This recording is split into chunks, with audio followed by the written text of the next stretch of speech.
turned over a bright metal shell that rippled when She says human longing for mystery leads to a commonality of belief in immortality. Dad's late or I'm early. Either way, I have time to scout the pens. Kim... Redemption and claustrophobia, what artists understand. Not valuing the...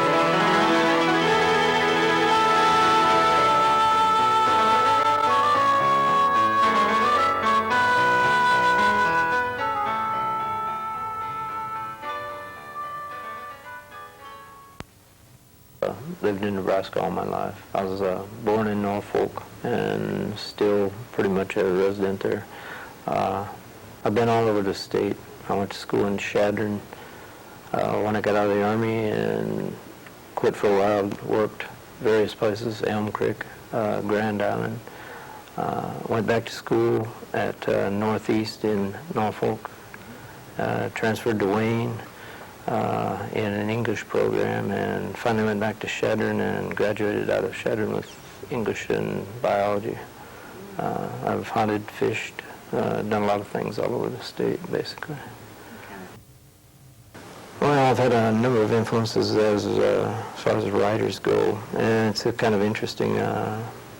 Some of them aren't from this area at all. Harry Humes is, I think, one of the best poets we have today. He's from Pennsylvania. And I learned a lot just reading Harry's poetry. And Larry Hond and Barbara Schmitz were my first two creative writing instructors up at Northeast Community College. I knew Warren Fine down here at UNL before his death, and Charles Stubblefield was my advisor after that. I was influenced by all of them. Jim Brummels was my neighbor for a while. I've been influenced by him quite a bit. I like something that in some way touched me, I guess. I write about something. If it didn't move me in some way, I feel it's not going to move anybody else. And so I try to write something that has affected me emotionally or in some powerful way. I don't know how else to put that, magical or mystical way. Test. No, as far as writing, I guess I'm one of those people who believes that the place is in the writing.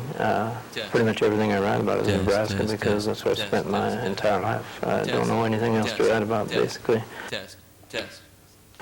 There was a time probably when I didn't think that much about audience, but I think it's probably a pretty necessary thing.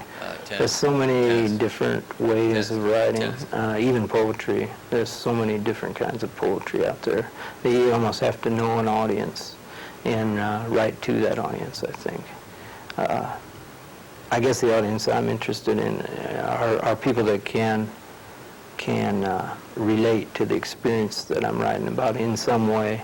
At least put themselves into it empathetically in some way and feel something. I want people to feel something, I guess.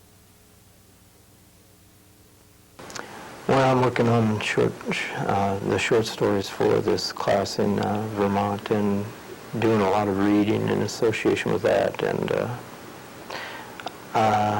pretty much I'm focused on stories that I can put together for this program right now. But I do have a longer work that I've put on the back burner for years, and it's still there, but hopefully during this term in Vermont I'll get a chance to bring that out and do some work on it.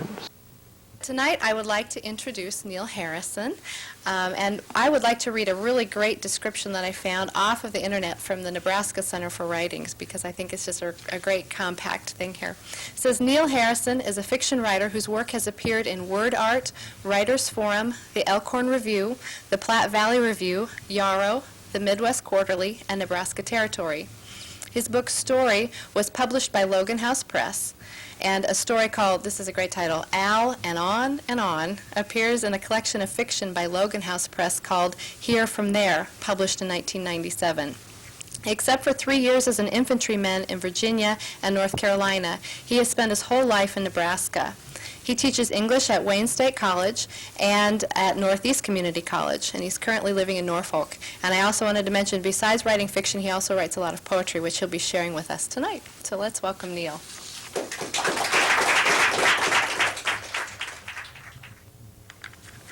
If poem is about working up in the sandhills. Before we fell to work, my uncle soaked the burlap jackets wired around our jugs of water, put them in the shade under the dash of his pickup, and with 4 or 5 gallon cans of gas and a full grease gun in the back, drove south down the long lane, west over the White Rock Road, turned north onto a sand trail, and we bounced over the sweet grass of his hayfield in the heart of the sandhills, up to an old Ford tractor and a dump rake, where the hay lay curled in ragged mounds, and meadowlarks stood greeting us with song.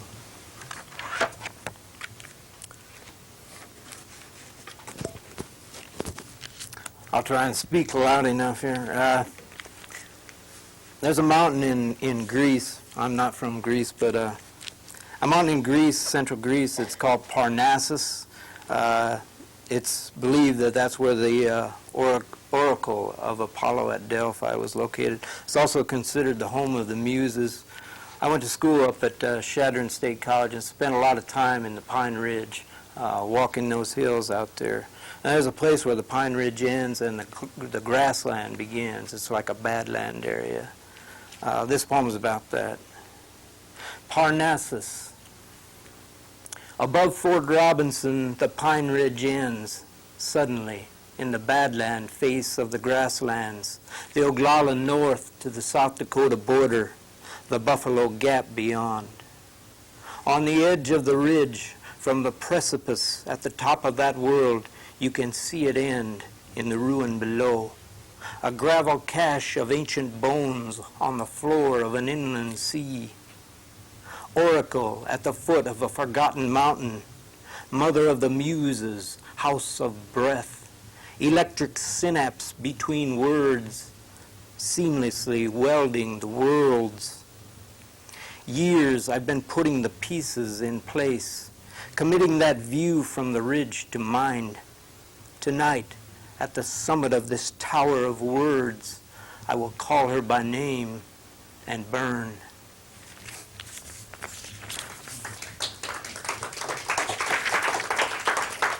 This is another poem about the Pine Ridge. I lived in a cabin up there. The second time I went up there, I went up the first time I was studying biology. The second time I went back, I was studying biology and English both. I lived on in a cabin in a little place south of the state park. It was called Parkway Cabins. Basically, those cabins were for deer hunters and things like that, and they weren't insulated at all, so I about froze that winter. But there was a ridge behind the cabin, and I used to spend a lot of time climbing up there and looking out over the valley of Chadron Creek. And across the way, there was a summer camp for kids. This poem is about that place. I was writing this to someone trying to explain to them this place. Prayer and omen. Here is the place I told you of, this high knob with the crooked pine, sudden drop to the cottonwoods and hidden trickle of Chadron Creek, rattle of cicadas in the ponderosas on this mile of ridge above Glen Road, where doe and fawns flit cautious through the shadows, sensing a foreign presence on the crest, our scent like something black descending with night to the valley and the meadow beyond. The summer camp where day to day kids stand in line at various stations, waiting, hoping to encounter nature through the mediation of counselors in their insulated areas of expertise. Now, late evening on the silent meadow, the camp dark as the approaching night. Candlelight flickers on in a window, a tentative glow on the eastern side. Desperate prayer or stubborn omen in a world dying, still trying to be born.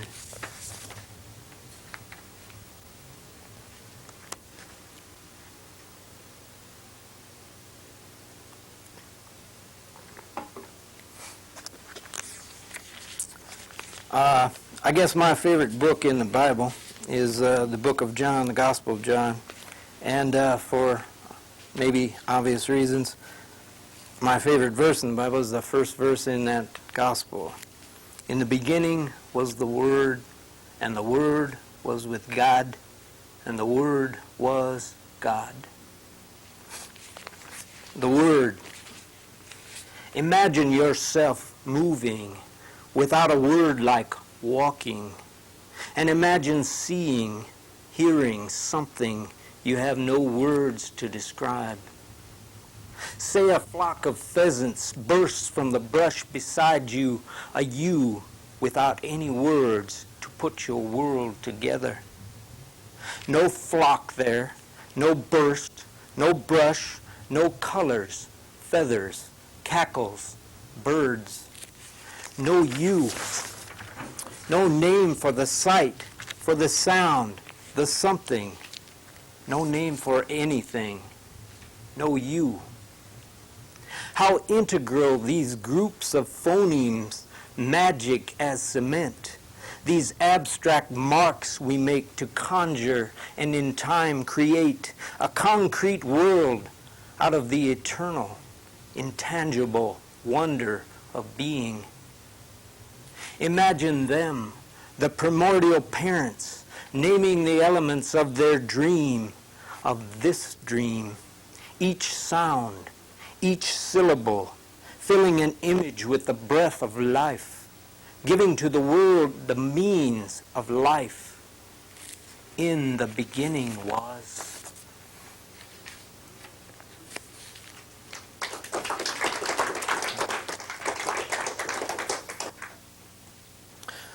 This is a poem for my brother-in-law's father, who I spent some time fishing with.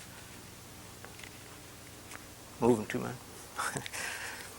I spent some time fishing with, and I went turkey hunting with him one time, and we talked about some things. He died here a week and a half ago. He was in a nursing home. He had emphysema. I wrote this poem sometime before. He saw it some months ago. Those miles for Arn.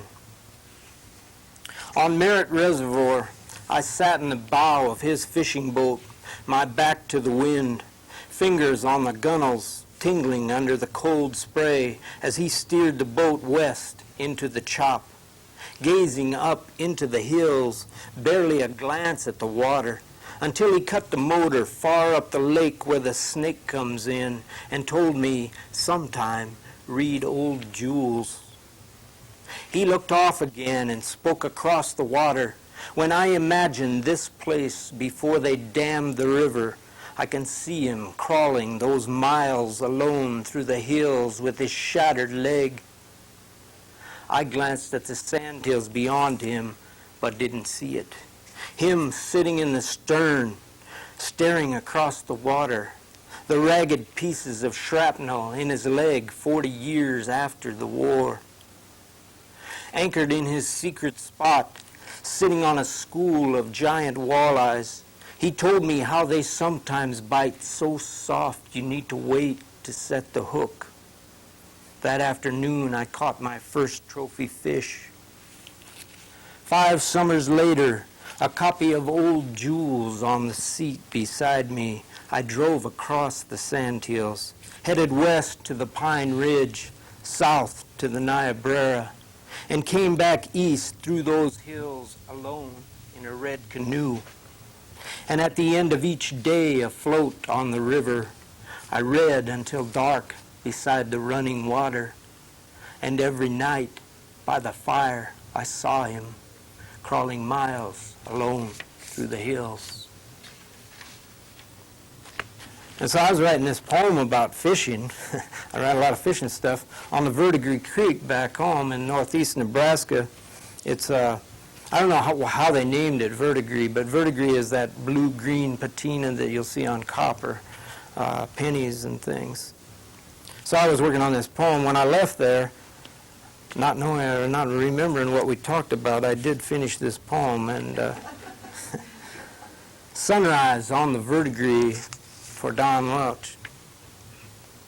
Numb to the knees in the frigid current, I wade upstream in the pre-dawn mist, through smoking bends in the verdigris, the wooded banks dark as scars, bone deep in the fossiled hills.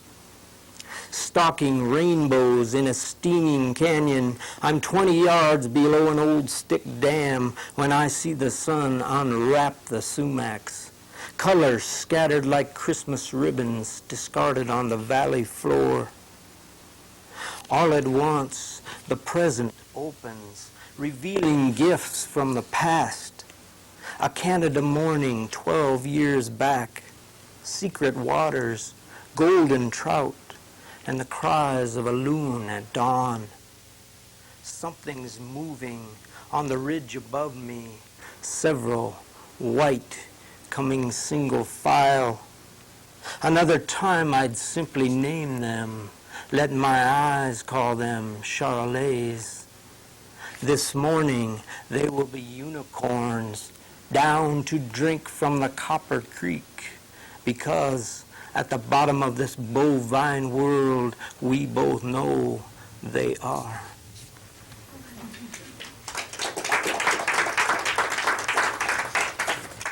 This is a poem that began as a poem and ended up, well, it hasn't ended up, it's still a poem, but it took some time out and became a story for a collection that Gretchen here put together. It was mentioned earlier, the collection of stories about this guy, Big Al. Al and on and on.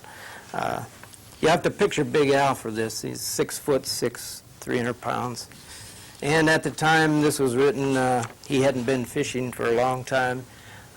He quit high school before the rest of us and went off to Vietnam. And it took him a while to come all the way back. When he did, I think he was ready to try some fishing. He's the first guy I remember that called Walmart Wally World. Wally World loses the big one.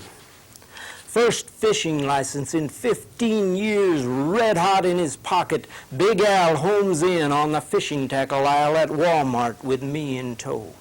He asks, "What's a good pole?" And I point to a spinning outfit, duck as he whips it off the rack, then follow him to the lure assortment, considering his next question, "What's the biggest fish you ever caught?"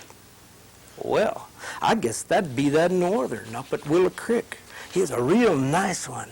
Must have weighed, what's good for northern? His interruption tips my scales and I lose track for a minute. Red and white daredevil's as good as any. Let's go, he interrupts again, grabbing the biggest devil on the shelf, heading for the checkout counter, then out with the lure, the rod, and the annual Nebraska fishing guide. So we're roaring off to Grove Lake because Al's reading the guide. And the state record northern, all 29 pounds, 12 ounces of her, was caught there in 1984, and you know how big the rest of them bastards will be by now? I shrug, wondering how many of them bastards he figures are left by now. So up at the lake, I park the car as Al strides off to the water, shouldering his new rod with a big lure dangling like a fair catch at the end of his line. And as I pocket the keys, I watch Big Al's first cast in 15 years. His back arches, shoulders bulge, the medium-weight rod curled back near touching the ground under the weight of that giant lure. Then, woof, the whole work shoots forward. Huge shoulders and little whip of a rod, and that fat teardrop slug of a lure goes sailing out like there's no end to the spool of line on Al's new reel. I'm thinking, my God, what a cast. In 15 years, I wouldn't have believed it. Shaking my head as I come up behind him, "Wow," I tell him, "that was something." He glares at me, his jaw locked. "Let's go," he growls, and my grin fades as I glance at his reel where a coil of broken line graces the otherwise empty spool. I don't argue. As we shoulder our rods and turn to go, Al drafts a new plan. We'll stop by that bait shop out on the highway and pick up some 30-pound line and some hooks and weights and a by God can of worms, and try for catfish on the river, and they can take their $4 red devils and... Al draws a dark picture of the fishing center at Wally World as we walk back up to the car.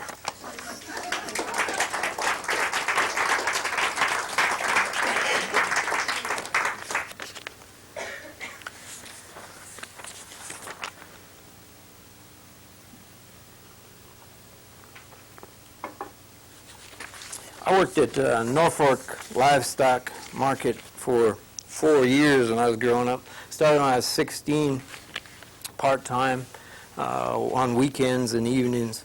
And when I graduated high school, I went to work there full-time on the night shift. We used to load out, me and Dal Goller, we were the only two guys that worked there at nights. We'd load out and load in everything that went through that place. They used to call it the world's largest livestock auction. I don't know whether they're... I'm sure it's not anymore. They've lost a lot of business. But they used to have hog sales that would go over 5,000 head on a Saturday. And they'd have these farmers would bring in boars, and some of those boars stood like this. I mean, there's 800-pound boars that went through that ring, some of them over that. And we had a neighbor. My mom remembers Babe, my neighbor. And he wasn't very big. He was like this. And my brother said he saw Babe one time behind a boar that was taller than he was. At least it looked that way to him. So there was some big animals. And this guy named Boardman used to buy them. And I guess he made sausage out of them or something. But he'd buy them up, and then you'd have to load them out. Sid Nichols would come in on Saturday night after the sale and load out. This is called loading out boars. Another Saturday night, Sid backs his long rig up to the middle chute at the east dock and hands me the pink release to transport Boardman's boars. So I set the catch pan and open gates back to the 1800 alley, where the air goes suddenly rank ammonia, and I can hear them breathing out of sight. Coarse files rasping the planks of the tight enclosures in the boar alley where there's no lights. And as I make my way past their separate pens, one barks, then a volley of woofs, and they're all up. Great jowled jaws working overtime, smacking and grinding in the stinking dark. And something's coming over me, a wave of meanness, instinct perhaps, rush of adrenaline, 5 senses screaming, danger, do not enter. But instead of flight, I'm banging the planks with an oak cane reinforced with plastic pipe and yelling like a madman, mindless as these son-of-a-bitching boars. I open 1813, step out of the way behind the gate, hammering, hollering, hazing a 700-pound mass of rage and muscle out the narrow alley and toward the chutes, then turn another out of 1812 and prod his grunting silhouette out to the main alley where the first one waits. And with a clatter of hooves they come together, massive shoulder to shoulder, shoving and groaning, tossing and roaring, slamming each other into the steel gates that line the alley as I go on turning out boars. 1811, 1810, 1809, 07, 06, 05, 03, 02, 01, 00, each exploding into rabid fury, foam flinging from his churning snout as he skates into the battle royal. I'm aiming for the catch pan, inching up and whamming a giant Duroc across his inflated foot-long balls. Is this why we call it pigskin? Then jumping back, clambering over the nearest fence, flinging alley gates behind them, shouting, cursing, prodding, laughing at this oversized package of instant fight with its loud squeal of a warning label. A dozen boars do not mix well.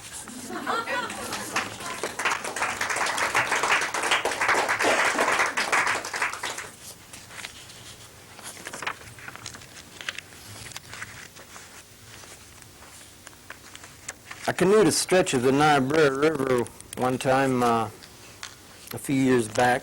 I always wanted to take it from Chadron as far as I could, coming back east. Because when I went out to school at Chadron the first time and I crossed it, I was surprised. South of Chadron, it's just a creek. It's not a very big creek either. It actually starts out in Wyoming, but I don't know how big it is out there. It can't be too big. But they blocked it at Box Butte. They stopped the water at Box Butte Reservoir. So when I went out to canoe it, I couldn't get in at Chadron. There just wasn't enough water even to float a canoe. So I put it in south of Hay Springs, and 2 weeks later I pulled it out south of Springview. I found 2 bison skulls on the river, and this spent maybe a year later or whatever. I was at Jim Brummel's house, and he's got a bison skull there, and it reminded me of these 2 guys, and I wrote this poem. Skulls on the Niobrara, polished bronze in the shallow water, bleached white on the bank above. 2 skulls on the Niobrara, bison from another age. I marked the crossing on my plastic map. All afternoon they rattled low on the floor of my black canoe. By night, my dreams were bison. Skulls crawled across my chest, whispering years of slaughter from severed tongues. Midnight, a thunder woke me. Clouds like a dark-skinned drum buried a billion brilliant hooves, rubbed out the white horn moon. Chanting low in the canyons, 100,000 skulls asked the running water why, what God had brought them down. When the Niobrara raised her voice, the drumming stopped. My pulse ran black. At dawn, I erased the map. Let the river keep her secrets.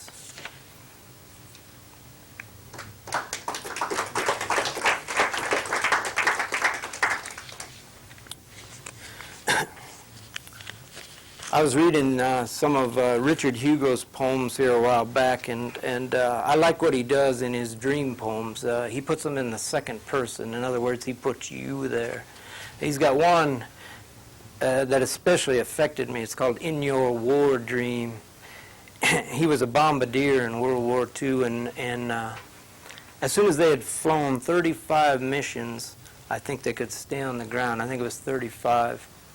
And the closer they got to that number, the worse it got, because they were afraid, the nearer they got to it. And I remember the first and last line of that poem just ring in my mind. It's, you must fly your 35 missions again. That's how it starts, and that's how it ends. You must fly your 35 missions again. It's a powerful poem. So I had a dream, and I wrote this for Richard Hugo. In your deep dream, from a narrow pier, you cast a red spoon into a school of long, thin fish, gar or pickerel, and hook something solid. Your rod arcs down. The end of the pier begins to sink. You straddle the boards, tighten your grip. Consider your knife and cutting free as water slowly climbs your chest, comes over your chin. In the end, you hang on. Ride the pier down into the dark where the big one waits.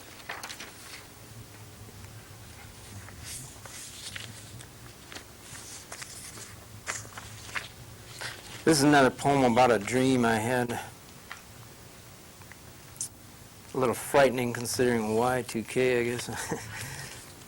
Especially around Norfolk, if you've all heard the Norfolks. They're pretty dramatic over there about that thing. The poem is called This Time. After the picnic in the park, rod in hand, facing the river, you're standing ankle deep in mud, watching water climb the banks, the current swelling with debris.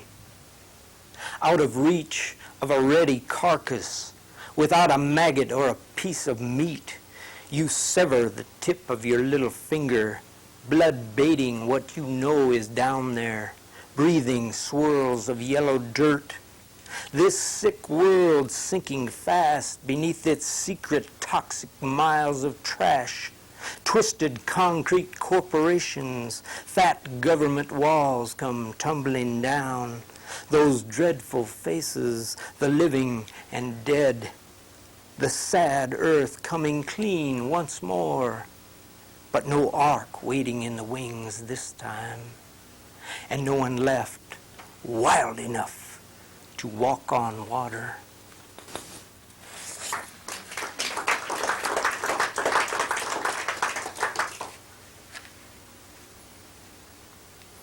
You all remember those Allstate commercials? You're in good hands with Allstate. I think we're overinsured in this country in a lot of ways.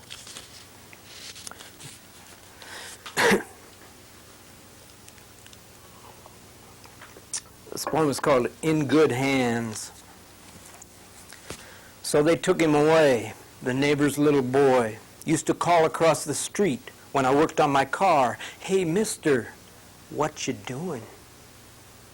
That face, always fathomless as his question, effectively curbing the curses my habitual soliloquy went under the hood. So they put him in some school. Skinny 7-year-old used to wander the neighborhood, stick in hand, staring at the ground or searching the sky, studying mysteries out of reach of the rest of us. In perpetual dialogue with his invisible friend or foe. So it was best for him, they said, poor lamb lost in a wilderness, a much safer place for him to be with others of a similar nature. Little danger there of harming himself or anyone's property. Insignificant leprechaun touched at birth, but by what hand? So we curse on now without him, secure again in the neighborhood, in the land of the fully insured, where we're guaranteed numb to that subtle touch in every heartbeat, every breath, no matter how unfelt, a gift. And no one knows the giver.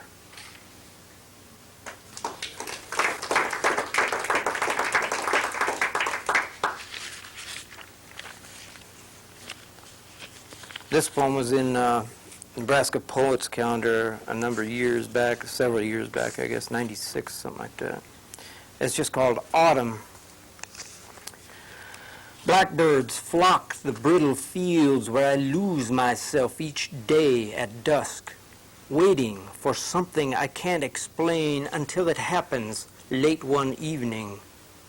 The air, clear and cold as metal, rings like a distant bell as I search the sky for a particle or wave and name them both in a whisper, geese.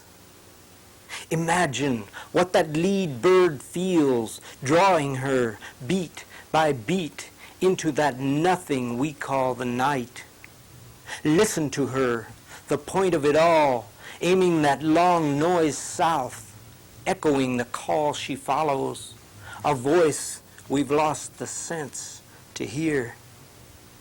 See them coming under the full moon, soundless blue shadows skating the river ice, puzzling out the riddled channels of the Platte or another of those winding dreams that take them home.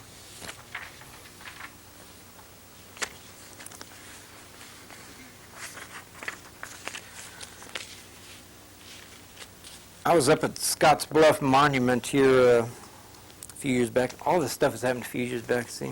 I was applying for a job out at Scotts Bluff, which I didn't get, but it didn't matter because I got to go on Scotts Bluff and I'd never been there before.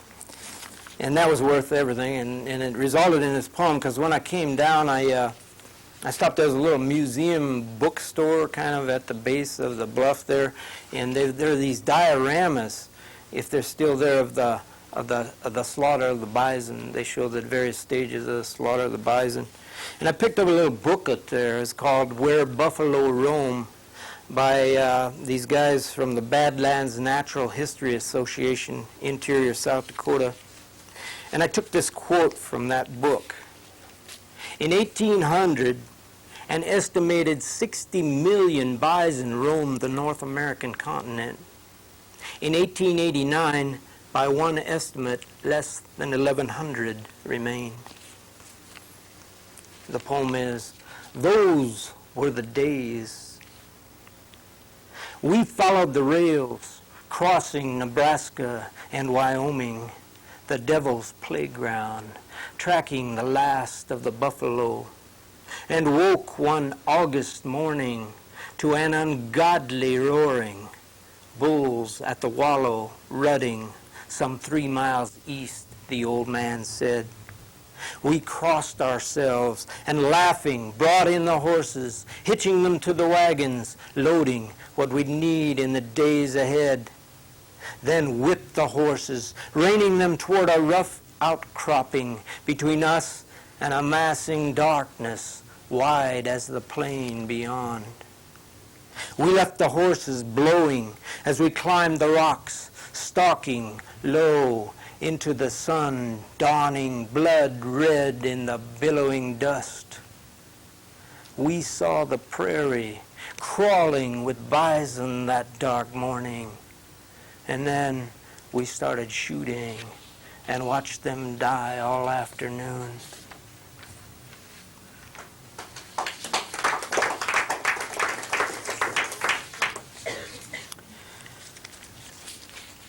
This is a poem from my brother-in-law. We hunted a lot down on the Platte together through the years. This is the last hunt I remember out of his goose blind down there. It's just called Brothers for Dave.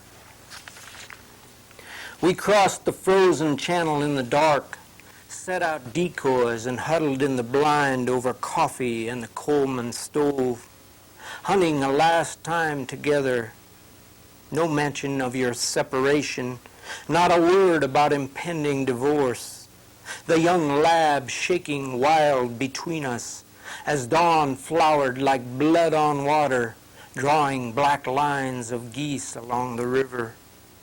They were high and stayed up, the day clear and cold, but we hunkered until dark on the frozen river. Brothers in a more natural sense than law. Shivering with the dog when the stove went out, watching the sky and calling all that long day on the Platte, waiting for something, a straggler, a loner, for one last shot before the light ran out.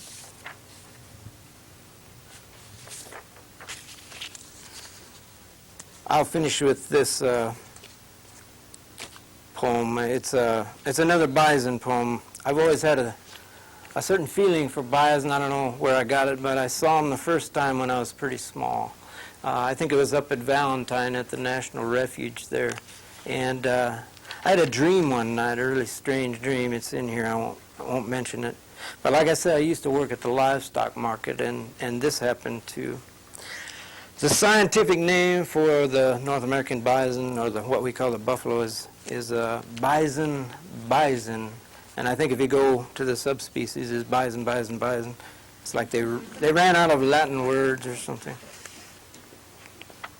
Bison.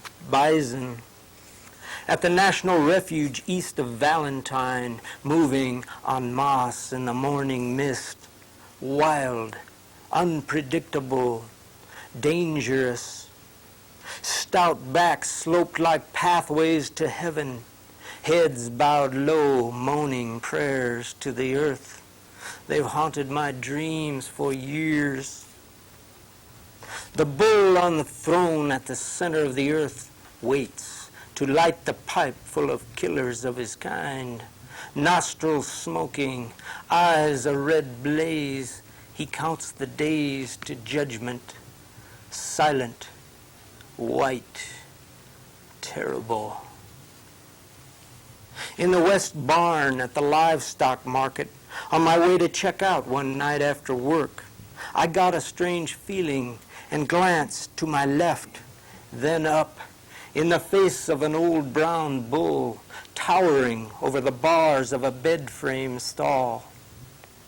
His stare went through and far beyond me, a ghost of something gone somewhere else. Back of the eyes of a stalled giant, where misplaced gods haunt the morning mist. Wild, unpredictable, dangerous. Thank you.